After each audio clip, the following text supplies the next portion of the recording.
Bonjour et bienvenue dans cette émission du 1er septembre 2023, la dernière de la série Covid non censurée, sur cette chaîne où je vous présente de jour en jour une information franche et directe, sans concession ni tabou, accessible, honnête et sourcée, en vous rappelant que je suis totalement indépendant et donc libre de mes propos.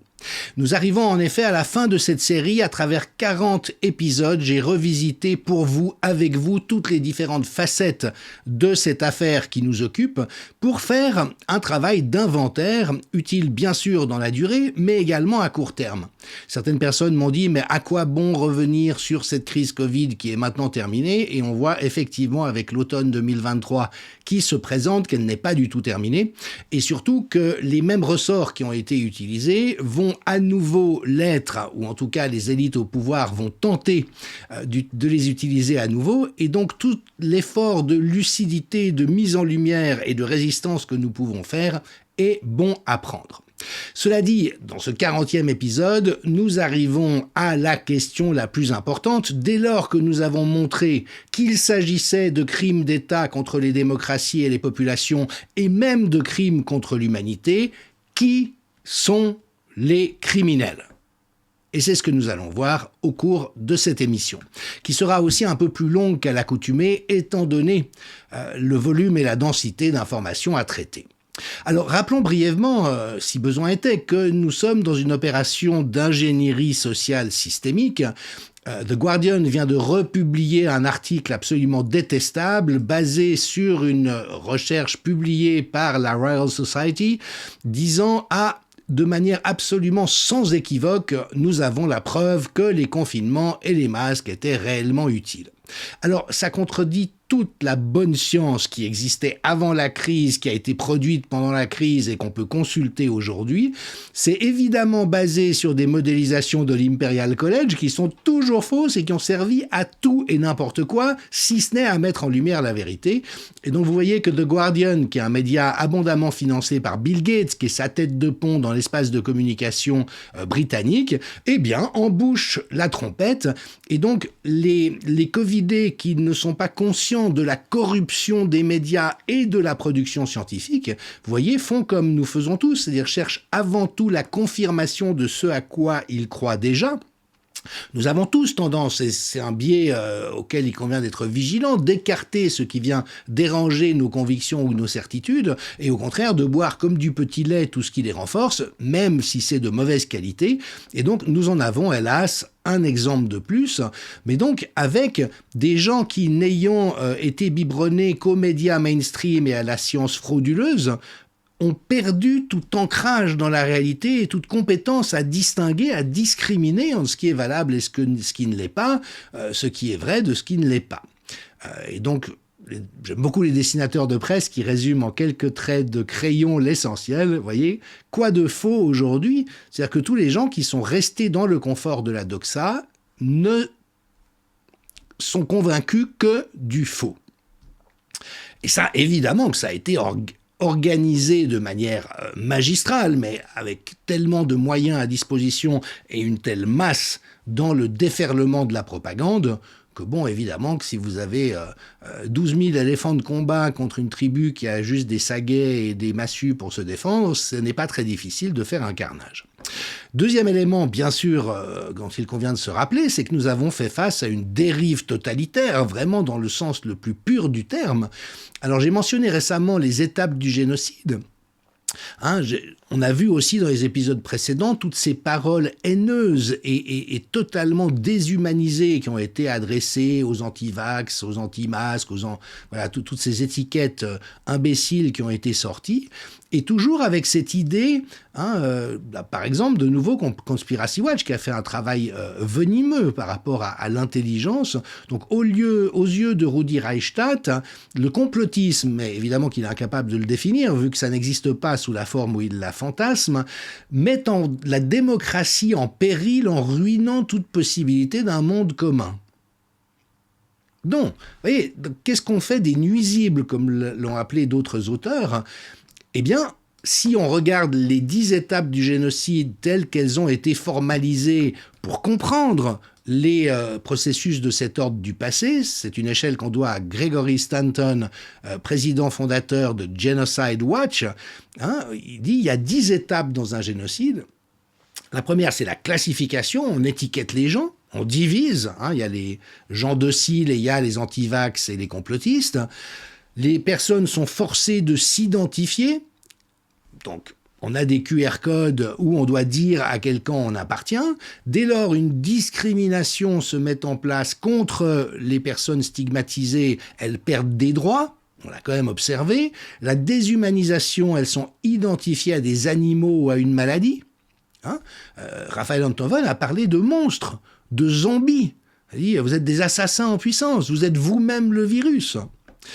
L'organisation, le pouvoir crée des forces spéciales pour cibler et exclure ces personnes, par exemple les soignants qui ont été suspendus alors même que l'injection ne prévient pas la contamination, donc il n'y avait aucune raison au monde de suspendre ce personnel. La polarisation, c'est de diffuser de la propagande pour pousser la population contre ces personnes, et là on voit combien de gens sont devenus des relais de la haine et de l'agression sociale. Ensuite, la préparation, le pouvoir isole ou déplace ces personnes. Donc, avec les suspendus, de nouveau, ça a été le cas.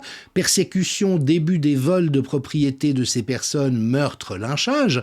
Alors, de nouveau, priver des gens de moyens de subsistance, les affamer en disant « mais c'est bien fait pour leur gueule s'ils crèvent de faim », on est dans cette réalité de persécution, il faut bien le mesurer.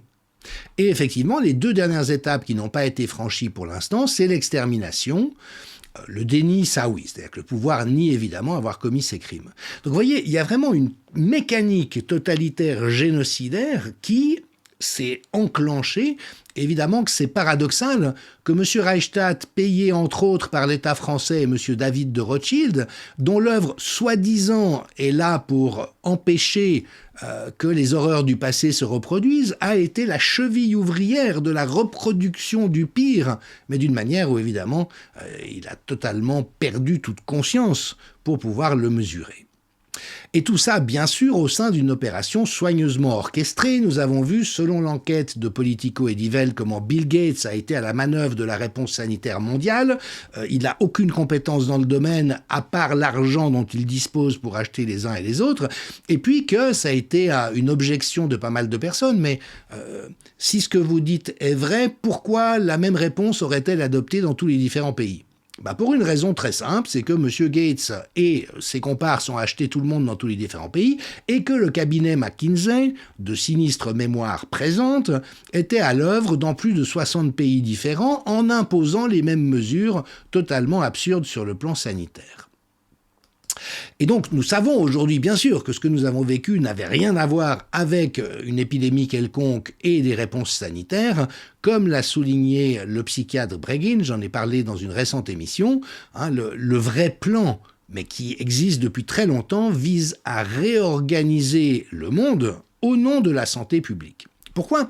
Parce qu'il n'y a rien de plus convaincant que la santé publique. Si vous convainquez les gens qui sont en danger de mort et que vous dites que vous allez les protéger avec des bonnes intentions et des bonnes mesures, qui au monde peut résister à ça ? Et ça devient un jeu d'enfant de faire croire que les esprits critiques qui voient la manipulation, en fait, veulent mettre, ou plutôt garder en danger les gens, et donc deviennent instantanément des ennemis. Tout ça dans une dérive transhumaniste dont on parle peu en définitive. Donc je rappelle qu'en 2016, sur le plateau de Darius Rushbin, Klaus Schwab disait on va implanter des puces, des micro-puces dans l'être humain pour réaliser l'interface homme-machine. On a décidé, ça va se passer. Et donc, nous avons vu, pour répondre à la question qui, un certain nombre de figures au long des différents épisodes. Alors bien sûr, les responsables politiques comme Ursula von der Leyen, Tedros pour l'OMS, des privés comme Bill Gates et George Soros, ceux à qui il faut surtout pas toucher selon la radio-télévision suisse, ce sont des gens très bien, et puis Klaus Schwab qui devient un espèce de président mondial autoproclamé. Ça, ce sont des figures familières dont on a l'habitude. Maintenant, y en a-t-il d'autres derrière et comment comprendre tout ce mouvement et l'articulation entre les uns et les autres? C'est ce que nous allons voir maintenant. Donc, qu'en est-il réellement? Alors nous l'avons soulevé, une fois encore, je n'ai pas de certitude, mais je travaille avec des hypothèses, mais à l'heure actuelle, je ne vois pas quelle autre hypothèse peut rendre compte de tout ce que nous observons de manière vraisemblable, sauf celle d'un putsch mondial actuellement mis en œuvre par l'OMS. Il y a d'autres hypothèses bien sûr en présence, mais elles sont très insuffisantes à rendre compte de ce que nous observons. Et par exemple, une juriste américaine, Katherine Watt, a étudié de manière extrêmement fine cette évolution, notamment dans cet article sur le programme domestique américain sur le bioterrorisme, et dans un article extrêmement fouillé où elle passe en revue un siècle d'histoire, elle montre qu'en fait, ce projet de mettre en place un nouvel ordre mondial existe depuis le début du XXe siècle aux États-Unis. Seul Roosevelt, en 1933, s'y est opposé, mettant ainsi provisoirement un terme.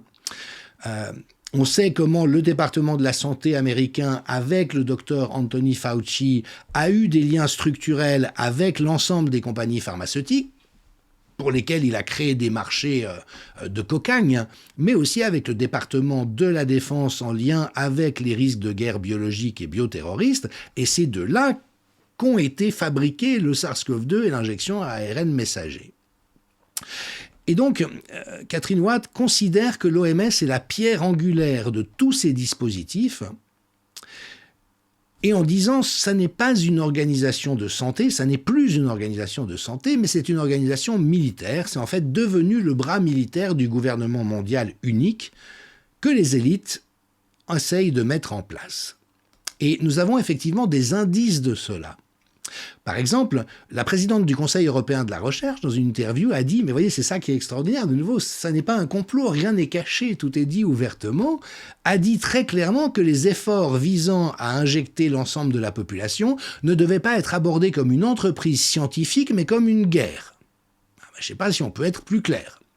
Et puis, dans la communication de l'OMS, il y a en effet tous les codes correspondant aux dérives totalitaires guerrières. Le discours flippant, alors là en l'occurrence c'est l'activisme anti-vax, qui est en fait une agression contre la science, est devenu une force de destruction globale. Ça, c'est des gens de l'OMS qui osent dire des choses pareilles. Ou plutôt Peter Hotez qui a l'inspiration de toute la campagne vaccinale mondiale. Et donc Arthur Leroux souligne il y a tous les codes, le discours flippant, la comparaison avec le terrorisme et les armes nucléaires de destruction massive, la foule sous l'obélisque, en noir et blanc, les enchaînements rapides d'images, voilà, c'est vraiment du Goebbels à l'état pur. Si on maîtrise un peu les codes de communication, on est dans quelque chose qui en lui-même doit nous inquiéter. Alors toutefois, si on sait effectivement que l'OMS est le bras armé de la manœuvre, le bras militaire de l'opération, c'est malgré tout le World Economic Forum qui dit très clairement cette crise Covid tombe à point nommé, parce qu'elle va nous permettre d'obtenir de la population la soumission dont nous avons besoin pour pouvoir lui infliger la grande réinitialisation qui va lui faire tellement de bien, enfin surtout qui va nous faire tellement de bien. Et donc, voilà, aujourd'hui, c'est quand même identifié, il y a un cartel criminel mondial impliquant les gouvernements, nos gouvernements, Gates et ses fondations, Fauci et Tedros bien sûr, Klaus Schwab, BlackRock, Rockefeller, ainsi probablement que d'autres acteurs comme les Rockefeller et les Rothschild. Et le courrier des stratèges relevait très justement que le Great Reset n'est pas un complot, vu que tu t'es dit ouvertement, mais c'est une conspiration, au sens d'ailleurs où l'entend l'Union européenne. C'est-à-dire que c'est une intelligence malveillante de gens qui se mettent d'accord en prétendant faire quelque chose pour le bien commun, alors que ça n'est pas leur objectif. Et donc, il vaut la peine en effet de se pencher sur le World Economic Forum et les différentes instances internationales, certaines de manière moins obviée, qui sont impliquées dans la manœuvre. Alors, rappelons à tout hasard que le Forum économique mondial n'était pas une création de Klaus Schwab, mais de la CIA. Ça a été financé par la CIA pour commencer, et initié par Henry Kissinger, un ancien secrétaire d'État américain, et donc dans une filiation absolument directe. Donc c'est le pouvoir américain, et on verra qu'il est complexe, qui est à l'œuvre derrière cette création. C'est un syndicat de riches, donc les hommes d'affaires et les entreprises les plus riches au monde s'y rencontrent et décident des options du monde dès lors qu'ils sont plus intelligents que les démocraties et que les populations. C'est ainsi qu'ils voient et disent comprendre leur rôle. Et donc, c'est une première chose à poser. Maintenant, il y a d'autres acteurs dont on parle moins, notamment la Commission trilatérale, qui est une organisation privée créée en 1973 à l'initiative des principaux dirigeants du groupe Bilderberg, encore un autre cénacle, petit club de gens riches et puissants, et du Council on Foreign Relations, qui est un organisme américain très impliqué dans toutes les opérations fascistes de coups d'État et d'impérialisme américain à travers le monde. Parmi les constituants de la trilatérale, on retrouve bien sûr David Rockefeller, Henry Kissinger et Zbigniew Brzezinski.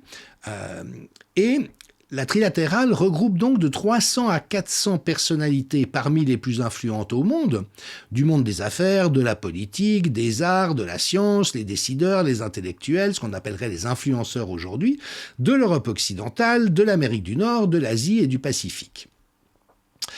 Son but est de promouvoir, selon la définition qu'on trouve sur Wikipédia, donc je vous rappelle que c'est la CIA, et construire une coopération politique et économique entre ces trois zones clés du monde, pôle de la triade. À l'instar du groupe Bilderberg, il s'agit d'un groupe partisan du mondialisme, auquel certains attribuent au moins en partie l'orchestration de la mondialisation économique. Ah oui, ça, c'est clair qu'on la lui attribue. Et donc, là encore, il faut écouter ce que disent les uns et les autres. Donc, rappelons, Rockefeller a recruté Kissinger, Kissinger a recruté Klaus Schwab, et Klaus Schwab a créé, avec les fonds de la CIA, le World Economic Forum. Et voilà ce que David Rockefeller a écrit dans ses mémoires en 2002. Certains pensent même que nous faisons partie d'une cabale secrète qui travaille contre les intérêts des États-Unis, nous qualifiant, ma famille et moi, d'internationalistes et de conspirateurs avec d'autres personnes dans le monde pour construire une structure politique et économique mondiale plus intégrée, un seul monde si vous voulez. Si telle est l'accusation, je suis coupable et j'en suis fier. Donc voyez comme c'est intéressant. Parce qu'évidemment, il se réclame toutefois d'une intention noble, une économie mondiale plus intégrée. Mais il nomme, on nous a traités de conspirateurs, travaillant contre les intérêts de mon pays. Et si telle est l'accusation, je suis coupable et j'en suis fier. Donc là, on est déjà dans quelque chose de très pervers au niveau de l'intitulé. Et puis, lors de la réunion des Bilderberg à Baden en Allemagne en juin 1991, voilà ce qu'il a également énoncé, et cela doit ne pas tomber dans l'oreille de sourds. Nous sommes reconnaissants au Washington Post, au New York Times, au Time Magazine, donc les médias mainstream corrompus, dont on a vu toute la nocivité récemment, et aux grandes publications dont les directeurs ont assisté à nos réunions et respecté leurs promesses de discrétion pendant près de 40 ans. Il nous aurait été impossible de développer notre plan pour le monde si nous avions été soumis aux lumières de la publicité pendant ces années. Mais le monde est maintenant plus sophistiqué et prêt à marcher vers un gouvernement mondial. Écoutez, la souveraineté supranationale d'une élite intellectuelle et de banquiers mondiaux est sûrement préférable à l'autodétermination nationale pratiquée dans les siècles passés. C'est là où c'est une conspiration. Oui, oui. Mesdames, messieurs les journalistes, c'est une conspiration. Mais toujours dans cette logique de la lettre cachée. C'est-à-dire qu'on le dit ouvertement et donc on peut prétendre que cela n'existe pas. Alors maintenant, si on s'intéresse à qui a réellement le pouvoir aujourd'hui, il y a les gens dont on parle, mais il y a aussi ces trois mastodontes fonds d'investissement qui détiennent au moins 20% du produit mondial brut, avec des sommes absolument faramineuses, et donc à eux trois, ils sont les actionnaires majoritaires dans plus de 85% des 500 entreprises les plus importantes au monde, et d'ailleurs dans des compétiteurs. Ils détiennent aussi bien, ils sont aussi bien des actionnaires, les premiers actionnaires de Coca-Cola que de Pepsi-Cola, par exemple. Et donc il s'agit bien sûr de Vanguard, BlackRock et State Street. Avec un poids absolument démesuré, et qui leur donne les moyens de peser sur l'écosystème économique et de dicter leurs lois en grande partie. Donc quand par exemple le CEO de BlackRock vient à Paris, il est reçu en grande pompe par Emmanuel Macron, à qui il donne ses ordres. C'est ce que tous les connaisseurs, c'est ce dont ils témoignent. Alors en ce qui concerne BlackRock, ce fonds d'investissement géant a entrepris d'imposer aux entreprises des programmes de soutien à la diversité de genre et de lutte contre le réchauffement climatique, ce qui n'étonnera personne. Et donc, ils ont un index et ils demandent aux sociétés de justifier la manière dont elles se conforment à cet index. Mais avec des conséquences souvent dramatiques pour elles. Par exemple, Budweiser, qui est une marque de bière américaine, a décidé de faire appel à un transsexuel pour faire la promotion de sa boisson Bud Light, donc une bière faiblement alcoolisée. Et donc on a eu comme ça un ensemble de clips vidéo où cette nouvelle égérie un peu improbable vantait les mérites de cette boisson. Sauf que, patatras, Budweiser a perdu une grande partie de sa valeur boursière et les consommateurs ont boycotté massivement les produits. Donc, ça pose quand même un petit problème. Et d'ailleurs, BlackRock vient de réviser ses injonctions à la matière parce qu'on voit bien que ça pousse les gens à la catastrophe. Maintenant, au-delà de l'anecdote, de quoi s'agit-il ? C'est qu'il y a actuellement en Occident tout un agenda de destruction des repères sociétaux. Et notamment, Ariane Biran l'avait magnifiquement démontré, toute société, comme tout groupe humain, la famille, tient psychiquement par deux différenciations et deux interdits. Les différenciations, c'est la différenciation des sexes. Une femme n'est pas un homme et un homme n'est pas une femme. Et la différenciation des générations. Selon que vous êtes le parent, l'enfant ou le grand-parent, ça n'est pas la même chose, et notamment avec l'interdit de l'inceste. C'est-à-dire qu'on ne couche pas avec les gens de sa famille, et puis il est naturel de chercher des partenaires amoureux qui sont dans notre tranche d'âge. L'interdit suivant, c'est l'interdit du meurtre, bien sûr. Meurtre réel, mais aussi meurtre symbolique. On n'assassine pas quelqu'un, même verbalement, dès lors que cette personne n'a rien commis d'abominable. Et donc, avec cet agenda woke et transgenre, ce que ceux qui détiennent le pouvoir sont en train de mettre en œuvre, c'est un fracassage complet de ces repères. Alors, je me permets une fois de plus une précaution oratoire. Je suis anthropologue, la sexualité est un domaine extrêmement intéressant de l'anthropologie. On voit effectivement à travers l'espace et le temps toutes sortes de formes exister, donc ne cherchez pas un moraliste en moi, il n'existe pas. La seule morale dont on puisse se réclamer, c'est que chacun soit libre de faire ce qu'il veut dès lors qu'il ne se met pas en danger et qu'il ne met pas autrui en danger dans un consentement mutuel respecté. Bon. Mais il faut bien mesurer ce à quoi nous avons affaire parce qu'il y a une intention politique et de destruction de civilisation derrière. Et je crois effectivement que ces petits montages nous en donnent tout de suite un certain sens. Est-ce que quand vous êtes enfant, quand vous avez 8 ans par exemple, vous pouvez conduire une voiture ? Ben non. Est-ce que vous pouvez choisir l'heure à laquelle vous allez vous coucher ? Ben non. Est-ce que vous pouvez boire une bière ? Ben non. Est-ce que vous pouvez voter ? Non. Est-ce que vous pouvez vous faire mutiler de vos organes génitaux et prendre des hormones correspondant à celles du sexe qui n'est pas le vôtre ? Eh bien oui. Dans ce nouvel agenda délirant, par exemple en Angleterre, les enfants à partir de l'âge de 7 ans peuvent recevoir des traitements transgenres, donc des bloqueurs de puberté et des hormones du sexe opposé, sans, dans beaucoup de pays, que les parents ne puissent s'y opposer. Des enfants de 7 ans. À partir de 7 ans.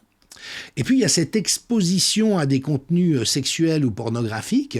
Là, vous voyez, par exemple, en Angleterre, que des livres pour enfants de 3 ans s'appelaient « La Pride de grand-papa », où grand-papa se balade dans un attirail sadomaso en cuir avec d'autres hommes qui l'embrassent sur la voie publique.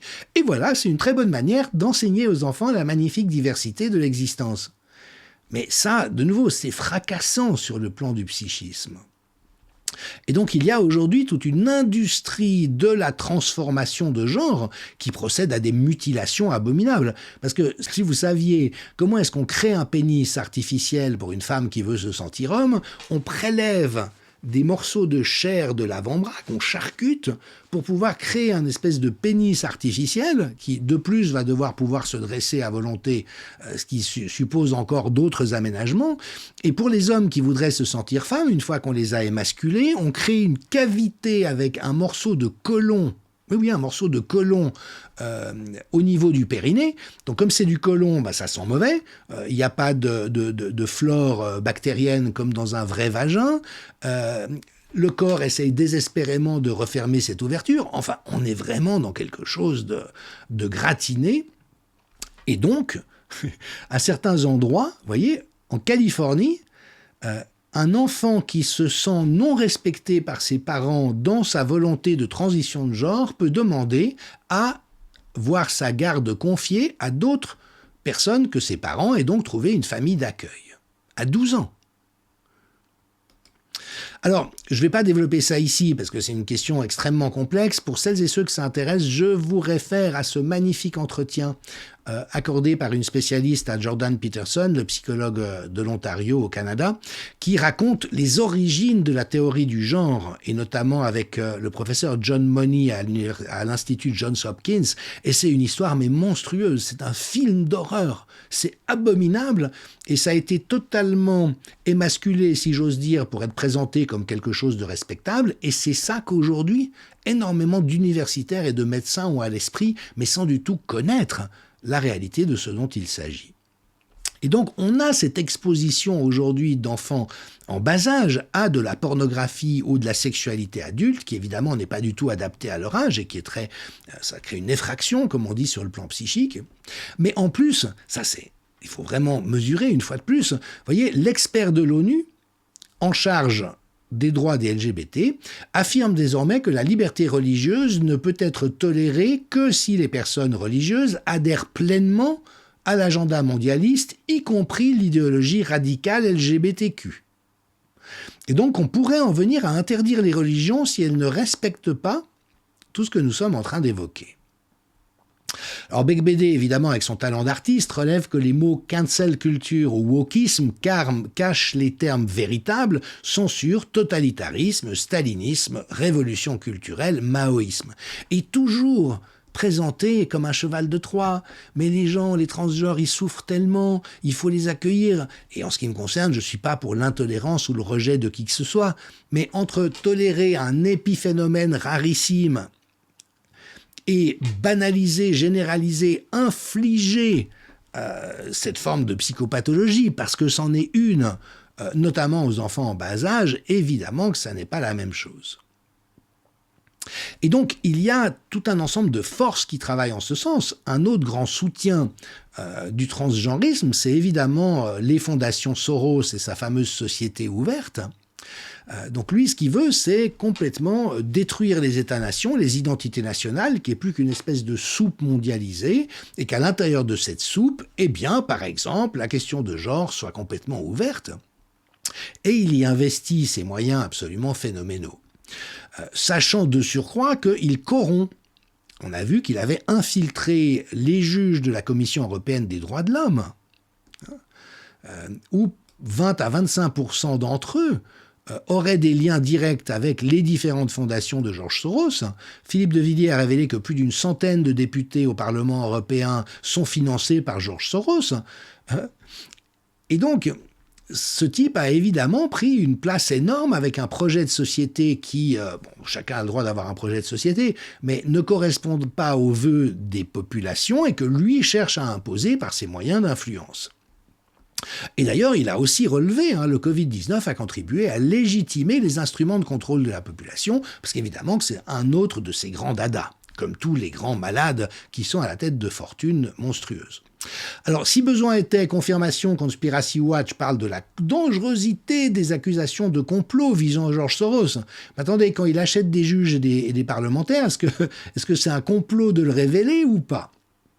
Et André Berkoff, le violon, lui, il va d'une saillie dont il a le secret en disant « Comment reconnaître aujourd'hui un membre actif de l'élite mondiale des vrais cons et des faux culs universels ? Simple. Si par exemple vous osez émettre un doute sur l'étincelant bienfaiteur de l'humanité Soros, il hurlera illico à l'antisémitisme trumpo-poutiniste. » Bon. Voilà, les choses sont claires.